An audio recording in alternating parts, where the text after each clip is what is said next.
In the 1980s, the CIA funded guerrilla groups in the Middle East to fight against Soviet forces in the Soviet-Afghan War. The Haqqani network emerged as a radical Islamist group that quickly became one of the most deadly and well-connected insurgent groups in the world, with ties to the Afghan mujahideen, al-Qaeda, the Taliban, and the Haqqani network has alleged connections to Pakistan and Iran as well. Once the Taliban captured the Afghan capital of Kabul, the Taliban promoted the founder of the Haqqani network to the role of head of domestic security, which has already had disastrous consequences for the people of Afghanistan. The rise of the Haqqani network has put the United States in a tough position, since the US needs to cooperate with Pakistan to combat al-Qaeda, but Pakistan has allegedly been the primary source of funding for Afghan insurgent groups like the Haqqani network. What is the Haqqani network, and how did it become the new kingmaker of Afghanistan? Regime change gone wrong. The Haqqani network formally began in 1970, but its roots stretch back to 1939. That year, in the village of Karaskay in the Zadran district of Afghanistan, the founder of the network, Jalaluddin Haqqani, was born. He later moved to Pakistan in 1964, where he attended the Darul Uloom Haqqaniya, which teaches the Hanafi Deobandi school of Islam. As political turmoil began to uproot his home country, Haqqani began organizing his own rebellion against the Afghan government. However, the People's Democratic Party of Afghanistan beat him to the punch. Despite the name, the PDPA were a Marxist communist movement. The PDPA took over in 1978, and a year later, anti-communist mujahideen rebels banded together to fight the new Afghan government. Haqqani joined these larger resistance groups as the Soviet army swooped in to back their new allied government. This marked the beginning of the Soviet-Afghan War and the beginning of a tough situation for the US. To prevent the growth of the Soviet Union, the US backed the mujahideen. At the time, Pakistan also backed the resistance fighters. The seminary where Haqqani learned his branch of Islam became a communication hub for the various mujahideen groups. The outreach of the early Haqqani network found and recruited Osama bin Laden, who would later found al-Qaeda, one of the most deadly terrorist groups in the world, and the group responsible for 9/11. Haqqani himself rose to become a leader in the Mujahideen forces, and his forces captured the first communist city of the war with their victory in Khost. His success won him praise from the US, and President Reagan even called Haqqani a freedom fighter. US Congressman Charlie Wilson spearheaded the governmental push to fund Haqqani's efforts in fighting the Soviets. Wilson and the CIA funneled over $10 million directly to Haqqani to support his militants. National Public Radio, or NPR, and the Seattle Times reported that Jalaluddin Haqqani was even invited to the White House.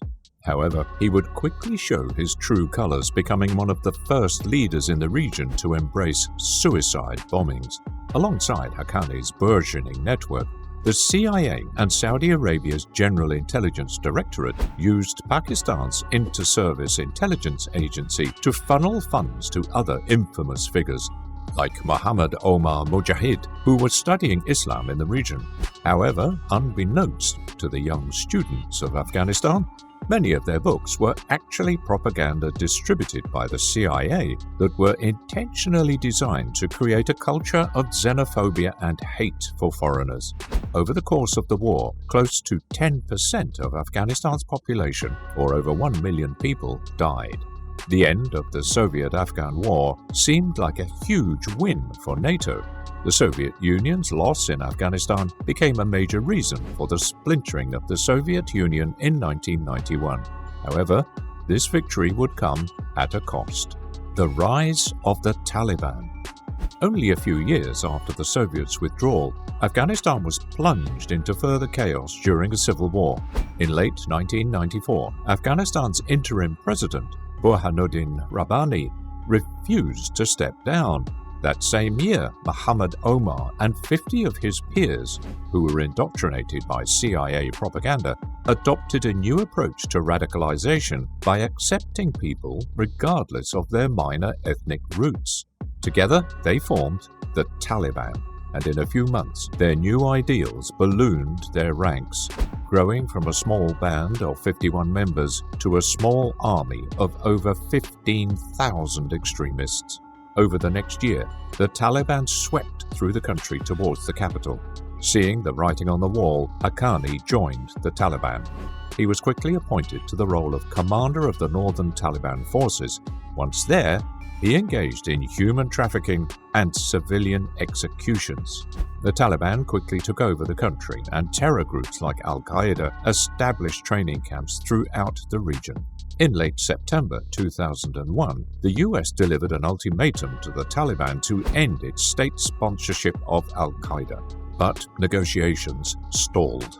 Eventually, the Taliban agreed to turn over Osama bin Laden to Pakistan, but he escaped thanks to Haqqani, who had been appointed the role of military commander of the Taliban.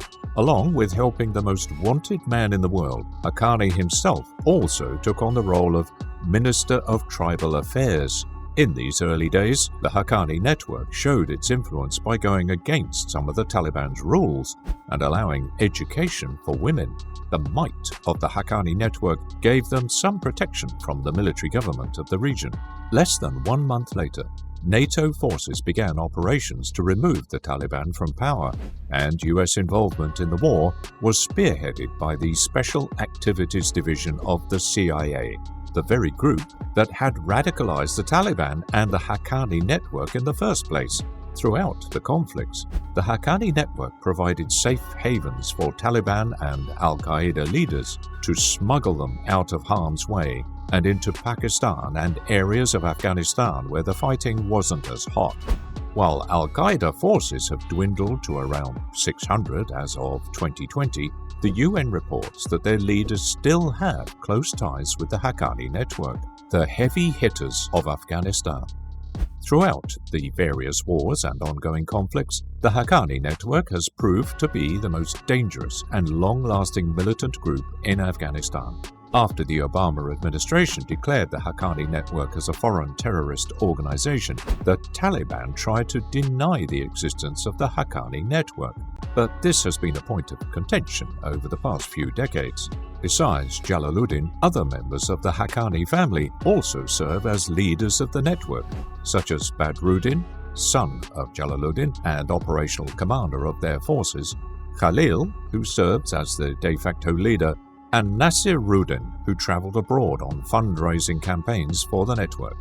The Haqqani network uses extortion to tax unsuspecting workers. They also use smuggling operations to raise funds. On top of their other illicit activities, the Haqqani network was responsible for the kidnapping of New York Times journalist David Rode and British journalist Sean Langan.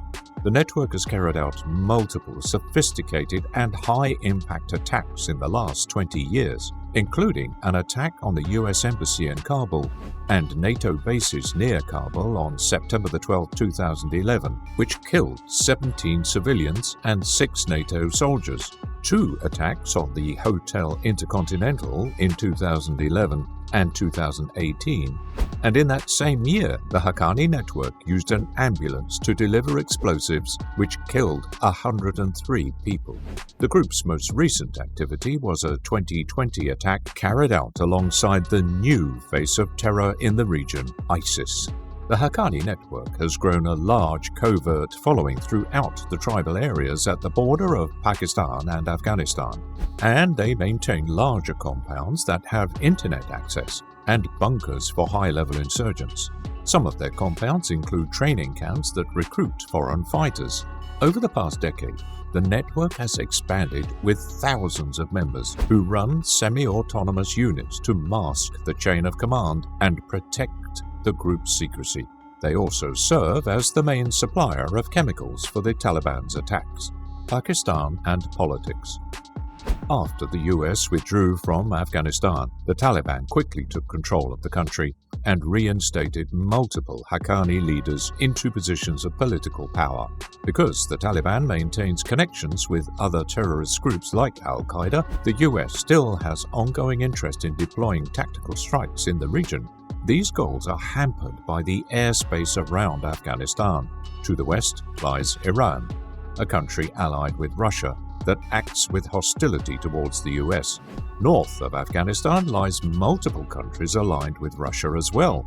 And to the east, there's China, whose military escalations around Taiwan are straining US relations. The only viable option is Pakistan. This places the US in a tough spot, since Pakistan is home to its own terror branches, and the Haqqani network is supposedly based in parts of Pakistan that border Afghanistan. Not to mention that the US knows Pakistan helped fund the early insurgent groups that eventually spawned the Haqqani network. The Pakistani government has continuously denied claims that the Haqqani network operates in their country, but most politicians are not buying it. Many believe that the Haqqani network operates as an extension of Pakistan's CIA equivalent, the ISI.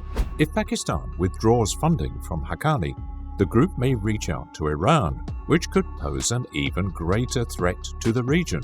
Although Pakistan denies any involvement with the Haqqani network, the country has obvious reasons to support the group.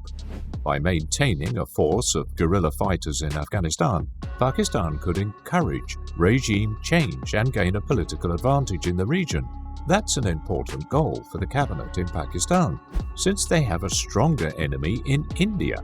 Pakistan is still reeling from their many skirmishes with India.